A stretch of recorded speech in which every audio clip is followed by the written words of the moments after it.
এ বদনা, তুই তো খুব জ্ঞানী। এমন একটা কবিতা ক যে কবিতার মধ্যে 64টা জেলার নাম আছে। ছন্দে সুরে বলছি আমি সকল জেলার নাম, তাল মেলাতে সবার আগে আসলো কুড়িগ্রাম। প্রধান জেলা ঢাকা থেকে একটুখানি দূর, এক জেলার নাম নরসিংদী, আরেকটা গাজীপুর। জয়পুরহাট ও লালমনিরহাট দুইটা জেলার নাম, রাজশাহীর নাম উজ্জ্বল করছে মিষ্টি স্বাদের আম। পাহাড় ঘেরা বান্দরবন ও সিলেট খাগড়াছড়ি, ময়মনসিংহের কিশোরগঞ্জে এই লেখকের বাড়ি। নেত্রকোনা সুনামগঞ্জে আছে ধানের মাঠ, সুন্দরবনের কাছে আছে খুলনা বাগেরহাট।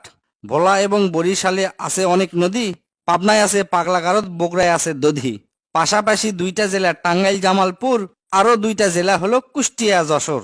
মনের মতো একটা জেলার নাম তার মাগুরা, দন্তান্নতে নারায়ণগঞ্জ, নাটোর ও নওগাঁ। দন্তান্নতে আরো 4টি জেলা বলতে আমি পারি, নবাবগঞ্জ ও নোয়াখালী, নড়াইল, নীলফামারী। গঞ্জদিয়া মানিকগঞ্জ হয় আরো মুন্সীগঞ্জ, গোপালগঞ্জ হয়, হবিগঞ্জ হয় আরো সিরাজগঞ্জ। চাপাই নবাবগঞ্জ কিন্তু গঞ্জ দিয়া ভাই, এদের ছাড়া বাংলাদেশে আর কোনো গঞ্জ নাই। রংপুর আর রাঙ্গামাটির নামটা রঙে রাঙা, নামের জন্য আরো সুন্দর চাঁদপুর চুয়াডাঙ্গা। কক্সবাজার নামের জেলা আছে সাগরও পারে, পঞ্চগড়টা পড়ছে বন্ধু দেশের এক কিনারে। ফেনী জেলার নামটা মাত্র 2টা অক্ষর দিয়া, সবচেয়ে বেশি অক্ষর লাগে লিখতে ব্রাহ্মণবাড়িয়া। 6টা অক্ষর লিখতে লাগে মৌলভীবাজার, এদিক থেকে শরীয়তপুর সমান তাহার। শেষের দিকে এসে দেখি বসছে পুরের মেলা, নামের শেষে পুর লাগানো অনেকগুলো জেলা। পুর দিয়ে ভাই শেরপুর আছে পিরোজপুর, মেহেরপুর ও মাদারীপুর আরো দিনাজপুর।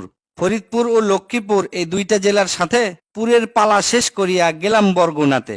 আসার পথে কুমিল্লা ও ঝালকাঠি সহ ঘুরে এলাম রাজবাড়ী, তার সঙ্গে ঝিনাইদহ। গাইবান্ধার নাম বাদে থাকে আর মাত্র এক হালি, তাদের মধ্যে একটা জেলার নাম পটুয়াখালী। এখন শুধু বাকি আছে 3টা জেলার নাম, এদের মধ্যে একটা জায়গা হইল চট্টগ্রাম। সাতক্ষীরায় আর ঠাকুরগাঁয়ে হইল এই কবিতার শেষ। এদের নিয়েই গড়া আমার সোনার বাংলাদেশ।